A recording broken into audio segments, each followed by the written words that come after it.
For this channel, we ran a pilot involving Donnie Darko and what psychology is in general. We had fun doing it, people enjoyed watching it, so we did our first real episode on post-traumatic stress disorder in relation to the final girl of the Halloween franchise, Laurie Strode. I've not been quiet about how much I love the Halloween franchise, and Michael Myers is easily one of my favorites among the slasher genre, if not horror movies in general. So as this is the first year anniversary of the channel, I thought it was only fitting that we would finally get to the shape behind Laurie Strode and talk about Michael Myers himself. Where we can talk about many things involving the psychology of Michael Myers, I think it's most fitting that we discuss the psychology of stalkers and stalker personality. Before I continue, we're talking about a rather evasive subject, and it's a pretty heavy one, especially if you've been stalked before. Be mindful where you're at right now. If this video is not for you, that's okay. Good on you for knowing that, and I hope to see you in the next video, because I'd rather you click away from this video that is hopefully interesting, but it definitely shouldn't be distressing. Before we talk about the psychology of stalking, first, let's make sure we all know who the monster known as the Shape is, so be warned, spoilers are creeping up right behind you. As with many long-running slasher franchises, there are many deviations and different timelines. Unlike the last episode, the 2018 movie has been out for a while now, so we can focus on the timeline where the original Halloween and the 2018 Halloween movie are now canonically the most current timeline, and in my opinion, the best. Yes, I'm trying to get Halloween Resurrection further away from this franchise, and I'm sure as hell not going to count anything involving cults and curses. Ba-bam! I only had to change words because I can't speak English. So thank you, newest Halloween movies. You have made the timeline even better, which is extremely rare for a slasher franchise. Please don't make me regret saying that with the next two movies set to come out. Michael Myers' past did not start on the night with Laurie Strode, but back when he was 6. On Halloween, he murdered his sister Judith in cold blood by stabbing her to death, instead of stabbing her to, like, not okay. After that, he just waited for his parents to return, where the police arrested him, and he was shortly thereafter relocated to Smith's Grove Sanitarium. There, Michael acted near catatonic and never really interacted with anyone. In fact, he never really spoke a single word. Like, the fact that they really emphasize that he is a completely silent slasher, even though he's not the only one, if you know Jason Voorhees, which I hope you do if you're watching this channel. There's a lot of dad jokes and a lot of things I could say about this, but realistically, the thing that made me laugh the most, it is definitely my sense of humor, but the Dead Meat podcast actually said it on their podcast, so might as well just let them say it here. The doctor's like, please talk to me before you kill. Say something. And then Michael, it would have been the best 90s movie ever if he was like, something, and then smashed him. That's like... That would have been great. I do want to also thank Dead Meat for letting us use that clip. We did ask their permission, and they were very kind to let us, especially for such a small channel that we are. If you want to see more of Dead Meat, I strongly recommend their kill counts on their podcast. We'll put a link down below to their channel. Seriously, check them out. They're amazing people. Thank you again, guys. We really do appreciate it. Back on to Michael, though. His own psychiatrist, Dr. Loomis, diagnosed him as evil incarnate, which is an official diagnosis. Just ask Dr. Loomis from movies, where all psychology is taken from. Shouldn't be saying that with this channel. Even as a child, Michael was seen with no redeeming qualities. Behind those 6-year-old eyes, no humanity existed. There was no thought of correction or redemption for him. If Dr. Loomis had his way, they'd lock him up and throw away the key, never for Michael to see the light of day again. Now let's fast forward 15 years. Dr. Loomis and Nurse Chambers were charged with overseeing Michael as he was to be transported to Hardin Courthouse to stand trial for his crimes finally. It only took him 15 years to do it. Upon arriving at Smith's Grove, patients are found wandering outside except for one. Michael Myers escaped and was ready to create more terror and death. In Haddonfield, Illinois, Myers stalked and murdered multiple people, eventually making Laurie Strode his target. Strode, with help of Dr. Loomis, ended up stopping Michael, where he was put back into Smith's Grove. 40 years later, Michael became a living myth due to his unknown motivated killing spree. Give me 1 second. Hold on, guys. I want to check something, because there was something in the movie that I just realized now, and I want to comment on it if I'm right. And this is why I'm also on probably multiple FBI lists. How many people did the Manson family kill? 7 people. According to Wikipedia, in 1971, he was convicted 7 of people, you hear that? murder and conspiracy to commit murder for the deaths of... Because this is what I actually wanted to go off about.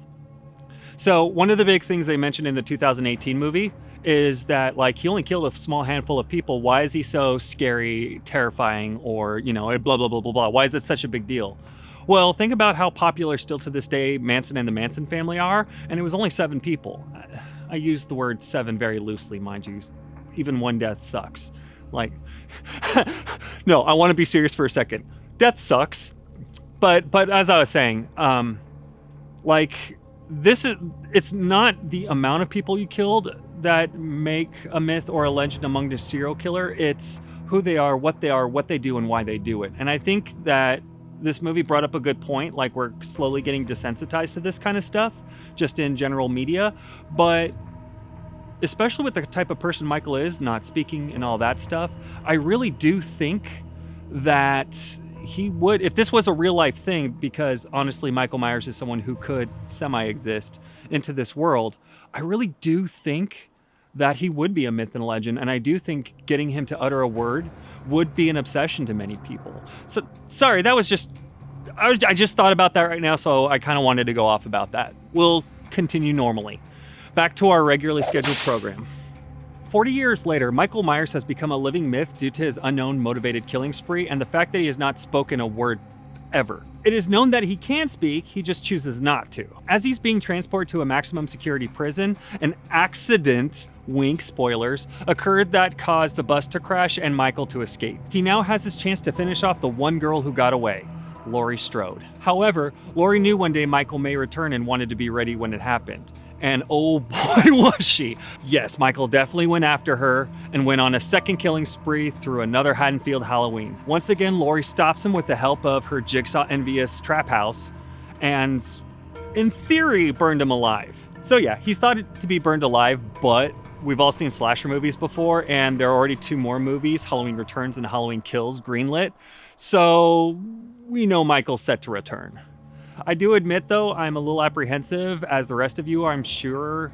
That's for you, Camry. I'm sure you were, eh? We just trash talk Canada all the time, and I love Canada. I do. I really do. Don't hate me. I don't know. Apparently, you're also great comedians. Good job, Canada. Psychopaths. I admit I'm just as apprehensive as the rest of you with the next 2 Halloween movies coming out, but if they do what they did with the titled movies just called Halloween for the franchise, I'm sure they're going to make it awesome. So let's stay optimistic, because that's what the internet is known for, being optimistic all the time. No trash talking at all. Yep. One thing the reboot did was took back that Laurie Strode and Michael Myers were related. She was a random target at this point, and I love that.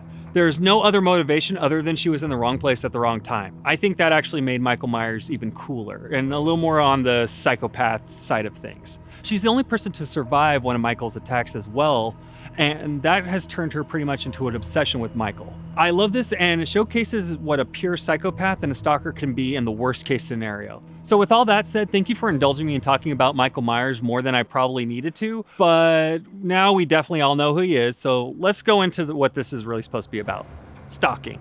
So first, let's do what we always do and define stalking. Stalking is a repeated and obsessional pattern of following and observing another person. There's more of a specific legal definition out there, but we're going to stay in the psychological realm, so don't worry about the legal side of it. This is also a good time to remind people that psychology and legal terms are not always the same thing, just like with many sciences or just any arts as well. So be careful when reading something. There are multiple ways someone over there can use their words to change the meaning of a word. See what I did there? Back on the psychological definition though. The word obsessional or obsession is a key element to this phrase. Having an obsession is an inability to stop thinking about a certain topic or a feeling. Really, an obsession can be anything though. The big thing is that the thought must be what is called an intrusive thought, which just means that it's a thought you do not necessarily want to have or are actively trying to get rid of, but you still have them. Here's an example. Whatever you do, don't think about jack-o'-lanterns. And there you go. Most of you probably thought of a jack-o'-lantern because I mentioned it. Now you had an intrusive thought if you're actively not trying to think of jack-o'-lanterns. Hopefully you can see by this that intrusive thoughts are pretty normal. Everyone gets them to some degree at some point, but stalkers tend to really deal with them in an unhealthy way. A really, really unhealthy way. Oh, damn. They're goofing behind me. You goofs. In front of you. Yeah, you're good to do. Smart ass. He is the smart one. Oh, son of a bitch. For the record, this was my degree and my research. And he gets all the credit for it. Everyone just thinks I'm the pretty face, so I can't even do that right. You're pointing to the sky, by the way.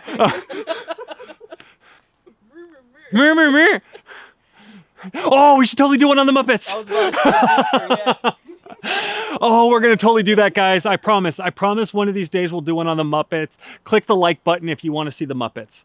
Because I know this shit's going to make it on there.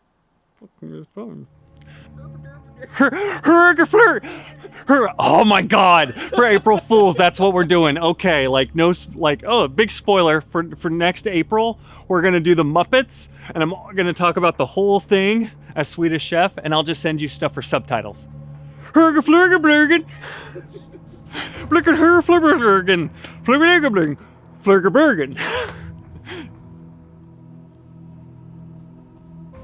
We have to keep doing multiple edits because we're screwing around so much with this episode. I think that's hilarious, especially because I intentionally gave a trigger warning, this is going to be a real serious subject and this could be really distressing for some of you. So I want to be careful because this is going to be real serious. Now let's talk about Muppets and me falling in love with Michael Myers. You gotta laugh at the dark stuff or you're going to go crazy. Some stalkers try to rid themselves of these obsessional thoughts, but most of the time they cause great distress, so there needs to be some way to alleviate them. This is where compulsions come in. There are some healthy ways you can learn to reduce these distress, and there are some pretty non-healthy ways. Stalkers have many motivations and many reasons to become stalkers, but an underlying commonality is obsession. Bear in mind, obsession and how someone deals with it can be varied in severity, so don't think all stalkers or people obsessed with something, anything really, fall into the same category. Please remember that overly generalizing anything tends to create false assumptions and doesn't actually bring you closer to the truth, it actually brings you further away from it. We'll talk more about obsessiveness, compulsiveness, and intrusive thoughts in an episode for obsessive-compulsive disorder, as it really does deserve its own video. Just understand that being obsessed with something means that you may not be actively wanting to think about it, but you really can't stop thinking about it. It's going to be constantly on your mind. How or why a person stalks can vary, and it really depends on the stalker. This can range from something as a simple string of repeated phone calls to open letters, open threats, or physically following them around. Stalkers do tend to escalate their behavior to be more aggressive as time goes on, even if they don't start out that way. A stalker could start by simply watching a person while they are at school or in their bedroom or behind a big hedgerow's lawn, not thinking about anybody in particular. But eventually the stalker may want to escalate it to murder. The stalker themselves tend to also have 3 key distinctions about their personality. As with anything we're discussing here, this isn't always the case, but it's true more often than not. Remember when I say this, because when we talk about Michael, remembering that, you could say, it's important. First, stalkers tend to show low social competence. What that means is that stalkers tend to not have the ability to engage in normal social settings very well. This could be things like being so socially awkward to the point of off-putting, either by what you say or how you present yourself. Michael Myers, needless to say, is a great example of this. Some other examples would be, though we may not realize it, we shift our bodies a lot when we talk, we make eye contact, or at least look at a person's face when talking to them, and we have a certain inflection in our voice, also something called cadence, depending on what we're saying, that really reflects on what we're saying. So kind of having a dry tone in your voice actually can be one of the markers for a low social competence scale. Standing almost completely still and not uttering a word for decades are a good example of exhibiting extremely low social competence. Second, the stalkers tend to have a pre-existing relationship with a person being stalked, perceived or otherwise. I'm adding the perceived part specifically because though exes and former friends tend to be very common, usually the most common, there's enough instances there where the stalker never even had a conversation with the person, but believes they're in a strong relationship, and that kind of applies to this situation. For this one, I'm always really reserved to say because there is such a social stigma around mental health, but it's part of the science that we have to acknowledge that mental health is an issue as well. Normally, this falls under something called borderline personality disorder. We'll talk about BPD in future episodes. It's just important to note that there's a much greater number of individuals with BPD who are not stalkers or even really a danger to anyone, but it doesn't change the fact that BPD does tend to show in most stalkers. Those last two I mentioned actually make Michael Myers more interesting and scarier to me. As I said, these are commonalities and not absolutes, and Myers doesn't actually fit into the last two common trends of the stalker. Laurie Strode was not someone he knew before or had a relationship with because, again, we're talking about the revised timeline, so they're not brother and sister. I would also not categorize them with BPD, but antisocial personality disorder, more specifically psychopathy. This little tidbit I thought was a good reminder to us that it is important not to overgeneralize. That's going to be a common thing that you'll hear a lot from me. Thanks, Michael, for that lesson. So now that we know the basics and common trends of stalkers, there are also 7 different types of stalkers. Stalkers are kind of like stab wounds. No two are exactly alike, and the reasoning for them existing vary. So let's talk about the 7 types, shall we? We shall. But before I do, know that the number or how they're defined is a little varied depending on what field we're talking about. These are one of those reasons why I wanted to pilot Popside to be about psychology in general. The reason why I'm mentioning this is, for example, behavioral psychology versus forensic psychology does change how they look at stalking for the purposes of why they're researching it. None of the information is wrong, but the focus does shift a little bit, so they're going to define it a little differently, and they're not going to put as much emphasis on one thing versus the other. The 7 types I'm mentioning here are more of a mesh of all the different types of categories from multiple psychology fields, so keep that in mind as we go through this list. It's not completely accurate in anything, but it's a general good way of looking at it. So with that said, the first and most common one is domestic stalking. This is the stalking of a former romantic partner or would-be partner. Some form of romantic entanglement needs to be involved though. It doesn't have to be something like marriage or dating or anything else official to fit in this category. For instance, a secret affair where one cuts it off but the other one wants to keep the secret relationship going could be an example of a non-official status of the relationship. That would still qualify as domestic stalking. It's the romantic entanglement part that's important. The second one I do want to kind of go over quick, which is lust. This one's a pretty ugly one. So this is where the stalker who stalks for nothing but with the intent for sex. And it doesn't always mean consensual. Serial rapists do tend to fall into this one, and I don't feel the irresistible need to go into more of this one. You get the general idea of what this one's about. So we're going to just move on to the third one, which is love scorned. Unlike domestic, the stalker wants an intimate relationship, but has been denied that intimate relationship. This type of stalker can stalk a friend who they want to date, but the other person's not interested in dating. Or it could be something as going on a first date with someone, but that person doesn't want a second date, so you start stalking them and obsessing over them. The key difference is that unlike domestic stalkers, an intimate relationship has never occurred. This can fall into a subset of this type, which is a stalker is delusional and thinks that they are in a relationship with the person they are stalking, even though they have never ever met. For example, a stalker could be stalking a person who they are absolutely convinced is their girlfriend or boyfriend, even though they have never actually even come in contact with each other. That would fall under love scorn technically. On that note, the next one is celebrity. Though many individuals I mentioned could fit into the one that we just mentioned, the love scorned, in that delusional subset, in this relationship with a celebrity, it's not always that case. A diehard fan who stalks a celebrity but fully aware they have never met this would definitely fit in this type. This does not always mean a romantic entanglement, and for that matter, obsessions are far from always romantic anyways. A person who puts the fan and fanatic towards a person who is visible in the public eye is really the only requirement for the stalker type. Okay, and that they actually have to be obsessed and stalking the person. That's important for stalkers too. Then we also have the political stalker type. This stalker type is a stalker who stalks an individual based on their political beliefs.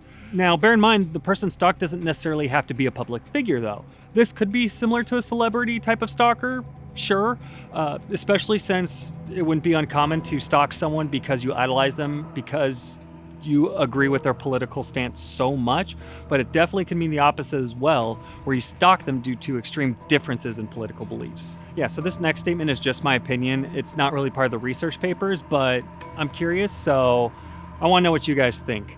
I kind of think that political is too narrow of a margin for this type of stalker. I personally think really any extreme belief can fall under this, be it political reasons, religious reasons. I mean, to be honest, I can think of people pretty fanatical about their hobbies where I can see them following someone, not necessarily a celebrity, but someone who maybe messes with their favorite TV show, something along those lines. I don't know. I just thought that was kind of interesting, and I thought that this this was way too narrow of a thing. I don't know. I was just kind of curious what you guys thought.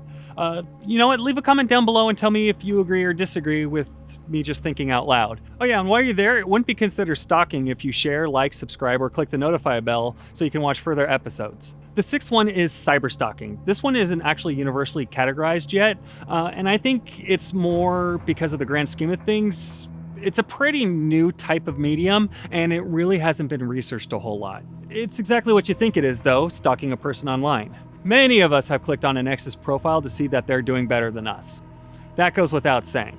But we're talking about someone who spends an extremely large amount of time poring over multiple social media platforms, taking notes on where they are, what they're doing, who they're seeing, and who they're associating with, and all that extra stuff that maybe we think about. Like I said, intrusive and obsessional thoughts are pretty broad-based, but I can't emphasize enough, we're taking this to a completely different degree. A good example I can think of this is creating a fake profile to interact with whoever you're stalking, but making sure they don't know who you are. This subject can get pretty dark, and I'm sure many of you are thinking of certain ways that this can be used for online stalking. We don't need to go into it. You're probably at least mostly accurate in what you're thinking, so let's just keep going on. The only reason why I'm even mentioning this aspect is don't be fooled into thinking cyberstalking is not dangerous because it's online, especially nowadays. Nowadays, it's actually not that hard to take something online and to turn it into an in-person meeting. So yeah, treat this one just as seriously as the other ones. The last one, the final girl of these, if you will, harm. This one is not subtle. The stalker stalks a person with the intent to harm and usually kill the person being stalked. Depending on what we're talking about, this can be a hired hit, yes, that one was specifically mentioned, or habits of a psychopathic killer. This tends to be more of a pre-planned and methodical stalking versus an emotional or impassioned thing that we see in most of the other stalking types. This is the part where I try to get all cheeky and be like, so which one do you think Michael Myers is? But I think you know the answer to that one, as it's fairly obvious. Michael Myers is obviously a harm stalker type. For those who want to know, yes, it is also called a hit stalker type if you're pushing... Oh, one second. I was saying earlier that this is a mesh and an overgeneralization, but for you forensic psychologists, yes, this one is also categorized as a hit stalker type, which that is what most of you would know this title by. Actually, thank you. Michael Myers, in my opinion, is the quintessential evil psychopath and stalker with the intent to do harm. We see this especially in the first Halloween movie, where he watches from the background a good part of that movie. Be it from a passing car or behind the hedges, he watches and maps out the habits of his victims. Though he does not show the same care as he did in the original movie, you can still see a lot of this methodical thinking in the 2018 movie. The scene that I think of is that continuous shot of Michael moving through Haddonfield. It's probably one of my favorite examples and one of my favorite shots from that Halloween movie. He is rarely quick to act. In fact, for the most part, he is steady, calm, and focused, even when having to plan something out in that very moment. When he does those improvised moments, there is a clear process to what he's thinking and what he's doing. None of these actions are impulsive, and he reacts as cool as a corpse. So as I keep doing, we're circling back to the obsessiveness aspect, which is a very key factor in this. I think Michael's obsessiveness is the need to kill. At least when I say need to kill, the need to kill that is in his mind. As I see it, though, he is not the most talkative type. He is definitely a thinker. He constantly thinks about taking the life of others and has a fascination with it. It is constantly on his mind, and he acts upon those thoughts. Killing is an obsession, fascination. It's something Michael Myers simply wants to do, so he does. Nothing more than that. Even as a horror movie monster, the one thing I personally feel makes him so interesting is the fact that many human or human-like slashers that are well known and loved in slasher movies are motivated by things like revenge for being burned alive, or actually revenge for pesky kids killing your mother. Revenge is a big thing in slasher movies, I just realized. Michael, however, doesn't have that kind of motivation. I think he kills innocent victims because he wants to and he can. That's it. His targets are strangers, and he absolutely has no connection to them. It really is that simple. This is why I love how Dr. Loomis describes Michael. I met him 15 years ago. Tag in the postscript. That should have been taken out. Sorry, that was for...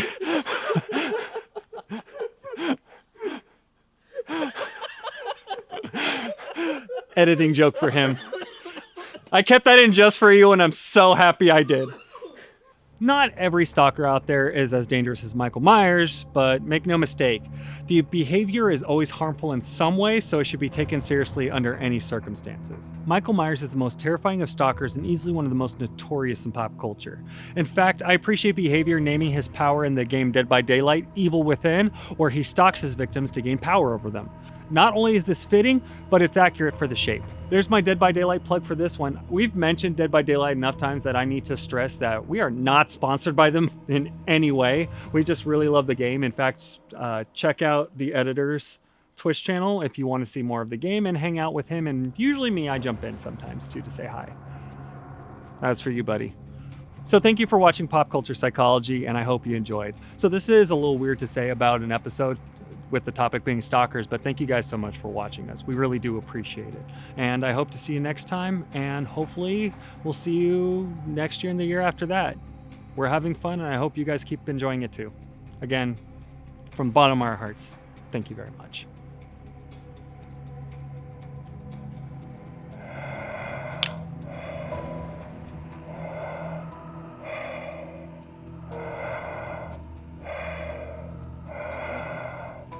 I was being cute about it, but no, I was like legit proud of you. I was like, oh shit, he is paying attention and he's learned stuff. Sorry, I'll shut up. What do you mean? I'm the one that did all the work.